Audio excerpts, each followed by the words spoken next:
inaprubahan nila, rinatify, pinirmahan, ipinasa yung final bicameral conference committee report.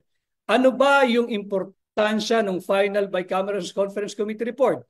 Ito yung pundasyon, ito yung basihan para maging enrolled bill, yung tinatawag nating GAB. So from bicameral conference committee report, it will now transition into GAB, yung General Appropriations Bill. It is just a bill. It will be sent to the office of the president. It's now up to the president to sign it or not to sign it. If he signs it, then it will become, the GAB will transition into GAA, yung General Appropriations Act. Batas na siya. Kung hindi niya pipirmahan, GAB uli yun. Ang problema nga natin, punong-puno ng blanco itong bicameral conference committee report. And I'm not in the business of arguing, but just to straighten the records sa sinasabing ito'y politika, nagsisinungaling yung nagsasalitang yan. I agree, there is an omnibus motion. Pero hindi naman mga stupidong Pilipino para hindi maunawaan kung ano linalaman ng omnibus motion. Ang sabi sa omnibus motion ay maaari lamang yung technical staff nila ay authorized to effect correction of typographical, isa, grammatical, pangalawa, and printing errors. Paano naging typographical ang blanco? Paano naging typographical ang blanco? Ang typographical, ang grammatical, at ang correction of mere printing errors does not involve the exercise of discretion. Saan ang halaga rito? Huwag tayo namang masyadong gawing bobo nung kongresistang nagsasalita na ito'y typographical or mere clerical or printing error. Diba?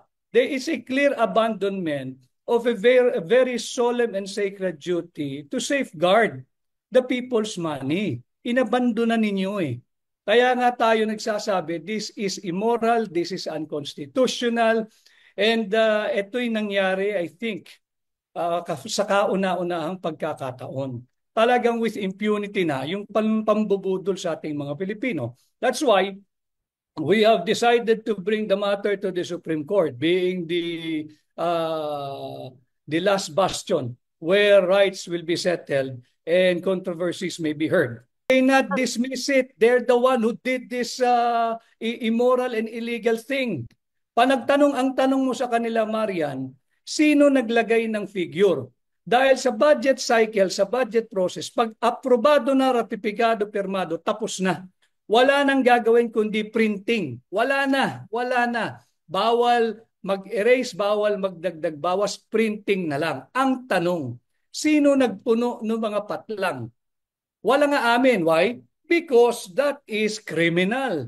That is falsification of legislative document. That is usurpation. Whoever that person may be is guilty of usurping the function of the legislative department of government. Kaya nga ang tanong ko, saan nangyari yung pagpupuno ng patlang?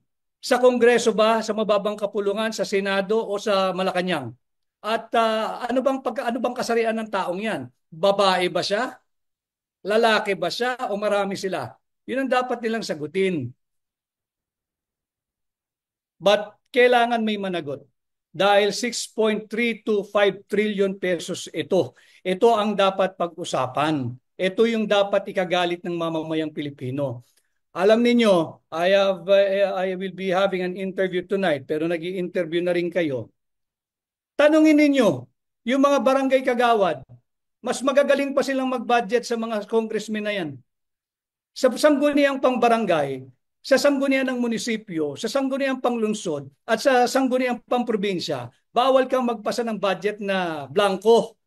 Walang pwedeng magpasa ng budget na blanco. Sinungaling yung mangbabatas na yan. It will run up to hundreds of billions of pesos. Kasi nga, kagaya niyan, after the acronym NIA, delete the amount in figures, 75 billion and replace with blank. O basta tambasihan natin yung pinadidelete, 74 billion. Yung isa, 889 million. Yung isa, 104 billion. O daang billion na to. Ang tanong doon, lagi kong tinatanong, 1 plus 1, 2. 2 plus 2, 4. 3 plus blank, 6.325 trillion.